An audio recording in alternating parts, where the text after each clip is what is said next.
সম্পূর্ণ আগস্ট মাসটা আমরা একটা ভয়াবহতার মধ্যে দিয়ে পার করেছি। স্বৈরাচারী শেখ হাসিনার পদত্যাগ এবং তার পরবর্তী নানা ধরনের বিপ্লব প্রতি বিপ্লব এসবের মধ্যে দিয়ে কিন্তু আমরা দিন নিপাত করছি। কিন্তু এরই মধ্যে সেপ্টেম্বরের প্রথম দিনটা আরো একটা ভয়ঙ্কর ঘটনার সাক্ষী রেখেই আমরা এই মাসটাতে প্রবেশ করলাম। তা হচ্ছে ঢাকা মেডিকেলে দিনব্যাপী 3টি ঘটনাকে কেন্দ্র করে যেই উত্তপ্ত পরিস্থিতি তৈরি হয়েছে তাতে প্রায় অচল অবস্থা।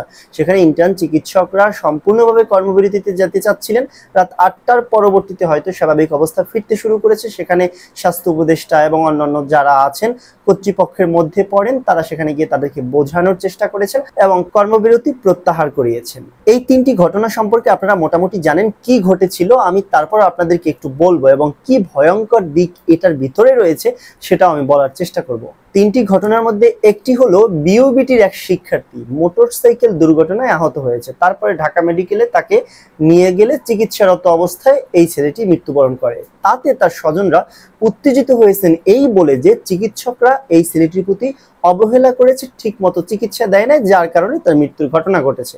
এই ঘটনাকে কেন্দ্র করে অপারেশন থিয়েটার থেকে শুরু করে রোগীদের বেড, টোটাল হাসপাতালের মধ্যে এক ভয়ঙ্কর পরিস্থিতি তারা তৈরি করেছেন।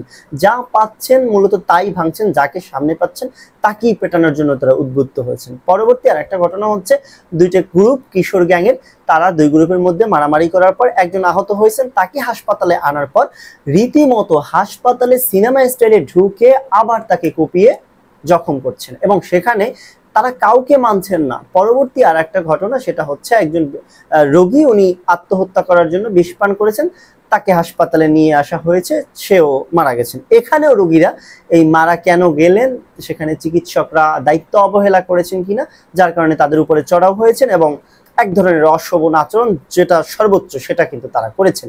এই 3টি ঘটনার মধ্যে ভয়ঙ্কর কতগুলো দিক লুকিয়ে আছে। তার মধ্যে আমি প্রথম দিকটা যদি বলি, তা হচ্ছে এই মোটরসাইকেল দুর্ঘটনায় কিন্তু মারাই যেতে পারে না একজন ব্যক্তি, সেটা হতে পারে অচিকিৎসার কারণে বা চিকিৎসা অবহেলার কারণে।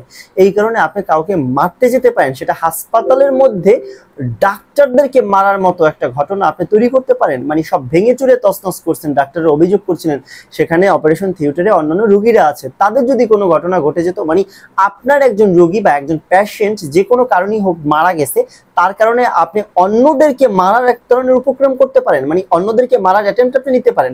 হসপিটালের মধ্যে এই ধরনের বাজে কর্মকাণ্ড করার মানসিকতা যে আমাদের মধ্যে আছে, আমাদের এই দেশের জনগণের মধ্যে আছে, যেখানে আমারটা শেষ হয়ে গেল যে আরো 10টা রোগী মারা যাক, সেই ধরনের টেন্ডেন্সি নিয়ে তা হামলা শুরু করতে পারেন। ভাই এইটা কিভাবে গ্রো আপ করলো মানুষের মধ্যে, মানুষের চিন্তা ভাবনা এত বাজে টেন্ডেন্সি কিভাবে থাকতে পারে, বা হসপিটালের মতো একটি স্পর্শকাতর জায়গায় যারা এই ধরনের হিংস্র রূপ ধারণ করতে পারে, আসলে তারা বাহিরে কি করতে পারে। মানে আপনি এত ইমোশনাল হয়ে গেছেন, আপনার দুনিয়ার মধ্যে সব ইমোশন আপনি কন্ট্রোল করতে পারছেন না। এরা তো সমাজের জন্য কতটা ভয়ঙ্কর, এদের হাতে যদি অস্ত্র বা কোনো ধরনের গোলা বারুদের নাগাল পায়, এরা তো সব ডিস্ট্রয় করে ফেলবে, একদম ধ্বংস করে ফেলবে। কতটা ভয়ঙ্কর রূপে এদের মস্তিষ্কে বাসা বেঁধেছে প্রতিশোধের তাড়না। আপনার এই ধরনের ঘটনা ঘটলে কি হতে পারে, আপনি ডাক্তারদের প্রতি অভিযোগ আনেন এবং কি ঠিক ঘটনা হয়েছে সেটা আপনি মামলা করতে পারেন, সেখানে যে রোগী অবহেলার কারণে হত্যা মামলা দায়ের করতে পারেন। কিন্তু সেখানে আপনি রোগীর প্রতি এই ঘটনা ঘটার পরে ডাক্তারদের প্রতি চড়াও হয়েছেন, তো হয়েছেন অন্য 5, 6, 10 জন রোগী বা যারা ওইখানে আছেন অপারেশন থিয়েটারে, তারাও আপনার কাছে নিরাপদ না। কতটা ভয়ঙ্কর হিসেবে এই গ্রুপটা বা এই কাজ যারা তাণ্ডব চালিয়েছেন তারা আমাদের সামনে আত্মপ্রকাশ করেছেন। মানে কত হিংস্রতা তাদের মধ্যে থাকলে হসপিটালের মতো একটা স্পর্শকাতর জায়গায় এটা করা যায়। এটাকে আসলে আপনি কোনোভাবে জায়েজ করতে পারবেন না। আপনি এমন কোনো থিওরি এখানে নিয়ে আসতে পারবেন না, আপনার ইমোশনকে, আপনি যাই হোক, আপনি যত বড় ইমোশনাল হয়ে যান, যত বড় কন্ট্রোললেস হয়ে যান, আপনি কিভাবে এই কাজটা করতে পারেন, মানে এই কাজটা করার কোনো ধরনের বৈধতা দেওয়ার মতো যুক্তি আছে বলে আমি মনে করি এটা, এবং এটাই লাস্ট কথা। দ্বিতীয় আর একটা ব্যাপার, কিশোর গ্যাং। এই কিশোর গ্যাংয়ের যে রীতি প্রচলন আমরা দেখেছি, ছাত্রলীগ যে আনতো না, মানে ঢাকা বিশ্ববিদ্যালয়ের ক্যাম্পাসের মধ্যে থেকে শুরু করে কোথাও যদি সাধারণ মানুষ বা সাধারণ ছাত্রদের উপরে হামলা করতে হতো, ভাড়া করে এগুলো নিয়ে আসতো। এটা নিয়ে গত সরকারের কোনো ধরনের চিন্তা ভাবনাই ছিল না। আমরা মিরপুরের কালশির ঘটনা জানি এবং অন্যান্য আরো বিভিন্ন জায়গায় পত্র পত্রিকার মাধ্যমে, মিডিয়ার মাধ্যমে আমরা দেখেছি কিশোর গ্যাংরা চা পাতি নিয়ে তারা ঢুকে গেছে হসপিটালে। এদের মাথায় এই ধরনের কোনো চিন্তা ভাবনা করছে না আমরা কোথায় ঢুকছি এবং কি করছি। একজন আহত হয়েছে, তাকেও ওখানে বাঁচতে দিবে না, তাকেও ওখানে তারা মারতে যাবে, তাকে ওখানে তার জীবনের একদম শেষ নিঃশ্বাসটুকু যাতে শেষ হয়ে যায় সেই জন্য তারা ওখানে দেশের পরিস্থিতি, সেনাবাহিনী, পুলিশ, মানে এসবের আইন টাইনের তোয়াক্কা করে কিনা, আদৌ তারা আইন টাইন বোঝে কিনা, বা অবশ্যই না বোঝার কথা। তা না হলে কিশোর গ্যাং আসলে কিভাবে হয় বা কিশোর গ্যাংয়ের সাথে কিভাবে যুক্ত হয়, এই নামটার সাথেই তো এক ধরনের একটা বিকৃত চিন্তা ভাবনা প্রকাশ পায় বলেই মনে হচ্ছে, তাই না?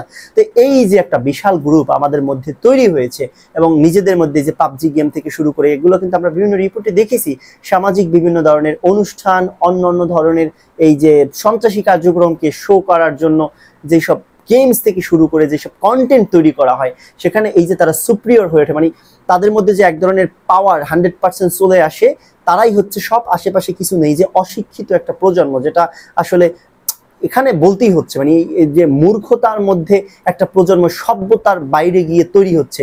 আমি কিন্তু এই প্রজন্মের সবাইকে সেটা বলতে চাচ্ছি না, কিন্তু যারা এইভাবে ডাইভার্ট হয়ে যাচ্ছে না, আমরা জানি কারা সেখানে ছিন্নমূল মানুষ বেশি থাকেন, যাদের মৌলিক চাহিদাগুলো ঠিক ওইভাবে পূরণ হয় না, এবং দেখা যায় আমরা দেখি ছোট ছোট বাচ্চারা এই যে গাম, প্লাস্টিক পলি ব্যাগের ভিতরে ঢুকিয়ে তারপরে তারা এগুলো সেবন করতেছেন। মানে মাদকের যেই নানা ধরনের ভেরিয়েন্ট আছে সেগুলো তারা নিতে নিতে একটা পর্যায়ে তাদের জীবন বলতে এটাই থাকে, ক্ষমতা কোথাও যদি প্রয়োগ করা যায় এবং একটা গ্রুপের সাথে মারামারি করে সে জেতা, মানে তার জীবন মানে হচ্ছে এটাই, আমি প্রতিশোধ নিতে পারলাম, আমি একটা ক্ষমতা দেখাতে পারলাম।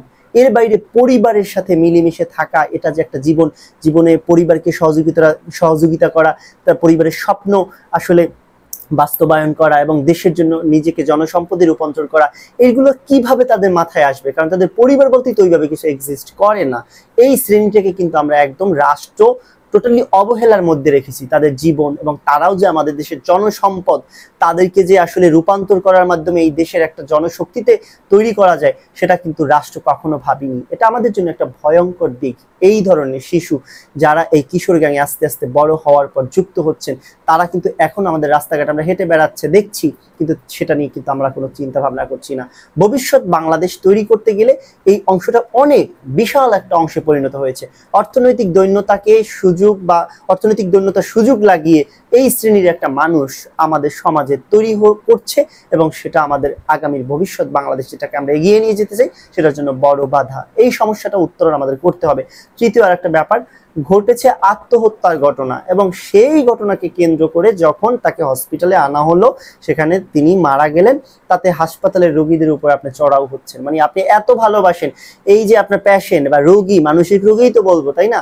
সে আত্মহত্যা করতে যায়, সে তো আসলে সুস্থ ছিল না ওই অবস্থায়, যেভাবেই হোক সে এই আত্মহত্যার দিকে এগিয়ে গিয়েছে এবং সে আত্মহত্যা করেছে। তার প্রতি আপনাদের ভালোবাসা, মানে সে কিভাবে বেড়ে উঠেছে।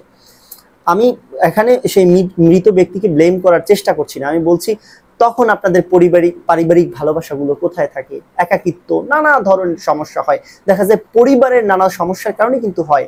যেই সব আত্মীয় স্বজনরা চড়াও হয়ে ডাক্তারদেরকে মারলেন, আপনাদের পেশেন্ট, আপনাদের আত্মীয় আপনাদের কাছের লোকটি কিভাবে আত্মহত্যার দিকে গেল, তখন আপনারা কোথায় ছিলেন? হ্যাঁ, তারপরেও কি আপনি সচেতন থাকলে এই ধরনের ঘটনা ঘটবে না? ঘটতে পারে, আত্মহত্যা করতে পারে, সেজন্য যে আপনিই দায়ী তা না। আপনি তো ওই জায়গাতে দায়ী। আপনি কেন ডাক্তারের উপরে এই ঘটনাকে কেন্দ্র করে হামলা করতে যাইবেন?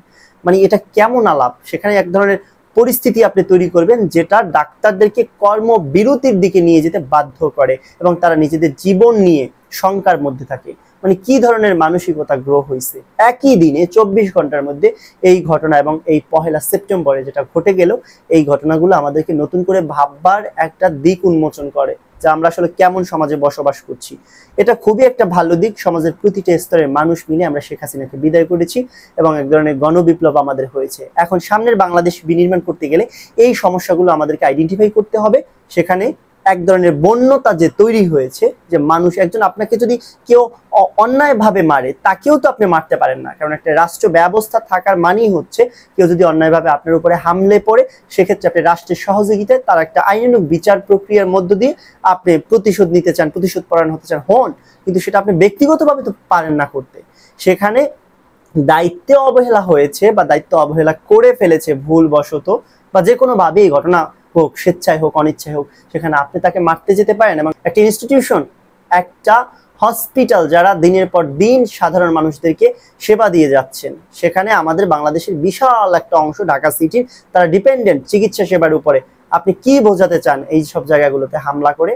এই যে দুইটা ঘটনাগুলো, আত্মহত্যার ঘটনা বিষ খাওয়া এবং আর একটা ঘটনা হচ্ছে এই যে গাড়ি অ্যাক্সিডেন্টে, আরেকটা আলাপ আমরা একটু দূরেই রাখি, কিশোরগঞ্জের যে ঘটনাটা।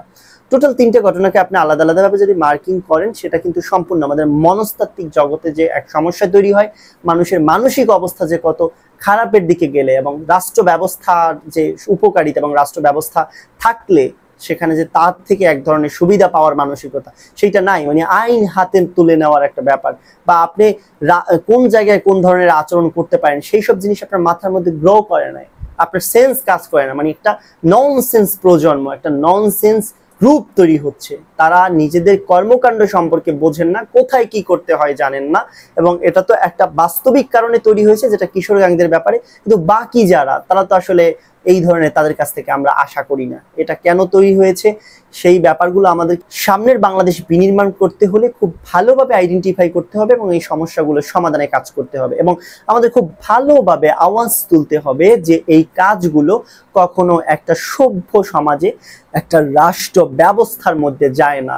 আপনি কাউকে যেখানে সেখানে আপনার অমতে গেলে, আপনার কোনো ধরনের কিছু পছন্দ হয় না বা আপনার প্রতি অবিচার হলে আপনি সেখানে হামলে পড়বেন। অবশ্যই আপনার প্রতি অবিচার হওয়াটাকে আমি জাস্টিফাই করতে চাই না, কিন্তু এই ধরনের ঘটনা ঘটার পর আপনি সেখানে জাজমেন্টাল হয়ে গিয়ে, মানে আপনি জাজমেন্ট করে তারপর তার উপরে তার প্রতিশোধ নেবেন, আপনি তার বিচার করে ফেলবেন, বিচার করতে চাচ্ছেন, এই ব্যাপারগুলো হচ্ছে পাশবিকতা, এই ব্যাপারগুলো হচ্ছে বন্যতা, এইগুলো সভ্যতার মধ্যে পড়ে না। ন্যূনতম সভ্যতা আপনার মধ্যে থাকলে এই ধরনের টেন্ডেন্সি নিয়ে আপনি আসলে থাকতে পারেন না। এটাই হচ্ছে মূল আলাপ।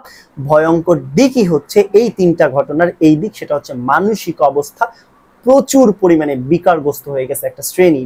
এই সমস্যাটা মোকাবেলা করতে না পারলে সামনের ভবিষ্যৎ আমাদের জন্য আসলে খুবই খারাপ। আমরা জানি না হাসিনা আসলে কেমন একটা দেশ আমাদের কাছে রেখে গিয়েছেন, সেখানে অর্থনৈতিক সমস্যা আছে, সেটা মোকাবেলা করা যাবে, কিন্তু এই ধরনের সমস্যা যদি জনগণের মধ্যে বেশি পরিমাণে ছড়িয়ে পড়ে, সেটা কন্ট্রোল করা খুবই মুশকিল হয়ে যাবে, একেবারেই মুশকিল হয়ে যাবে।